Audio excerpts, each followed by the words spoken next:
500m 상공에서 땅 위에 쥐를 정확하게 포착해 낚아챕니다. 사람보다 시세포가 5배 많고 8배나 멀리 본다는 조류계의 천리안 매. 매의 눈을 갖고 있다 해서 미국이 자랑하는 고고도 무인 정찰기 이름도 글로벌 호크입니다.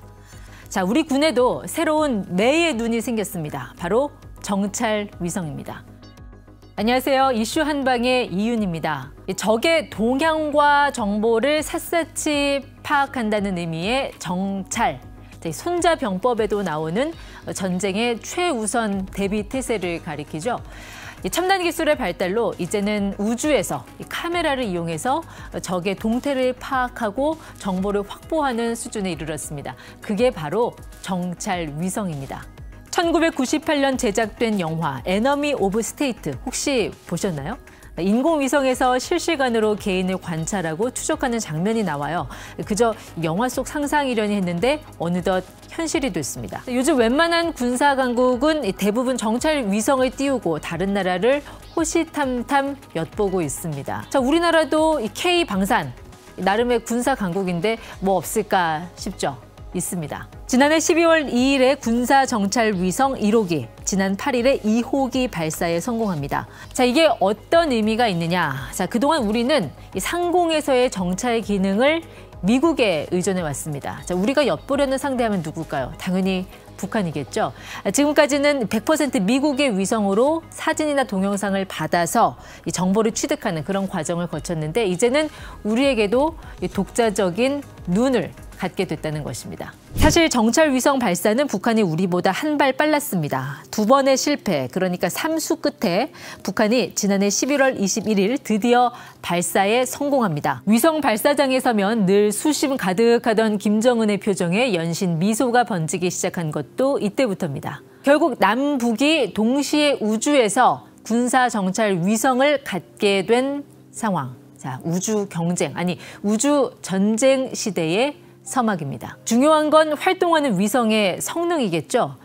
자, 이 핵심은 위성에 달린 카메라의 해상도인데 해상도는 크게 2가지 요소에 의해서 결정돼요. 하나는 카메라의 크기, 또 하나는 위성 궤도의 고도입니다. 당연히 고도가 낮을수록 잘 보이고 카메라가 클수록 잘 찍을 수 있겠죠. 북한의 위성은 고도 4,500km에 띄워져 있으니까 이 궤도 자체는 일반 저궤도 위성과 비슷한데 해상도에 대해서는 정확하게 알려진 바가 없어요. 그동안 북한은 우리한테 자, 우리가 너네 그 군산, 목포, 오산 이 군사기지들 다 찍었다. 김정은 위원장도 다 봤어.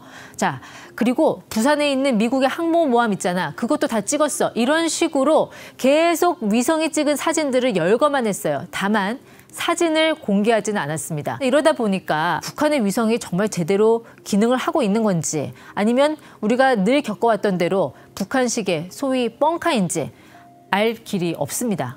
다만 우리 군 당국이 지난번 발사에 실패한 만리경 1호의 잔해물을 수거해서 추정한 바에 따르면 북한의 위성 해상도는 3m급으로 봅니다. 자, 우리와 비교하면 어떠냐? 우리는 북한의 특정 지역을 30cm 정도의 공간까지도 촬영하는 0.3m급 해상도라고 해요. 우리의 해상도에 비하면 북한은 조악한 수준이라고 할 수 있죠. 그러면 이 북한의 정찰 위성은 별로 문제가 되지 않는 거냐? 그거는 아닙니다. 일단 이 위성을 쏘아서 올렸다라는 자체의 의미가 있어요. 여러분 아시다시피 북한에는 족집게 무기 과외 선생이 있죠? 러시아입니다. 러시아가 본격적으로 북한을 위성으로 도와줄 길이 열렸다는 거예요. 그동안 러시아는 북한이 자체적으로 쏘아올릴 기술이 없으니까 괜히 위성 기술 줬다가 우리만 피해보는 거 아니야 이런 걱정 때문에 적극적으로 나서질 않았습니다. 그런데 이번에 봤잖아요. 북한이 자체적으로 쏘아올리는 거. 아,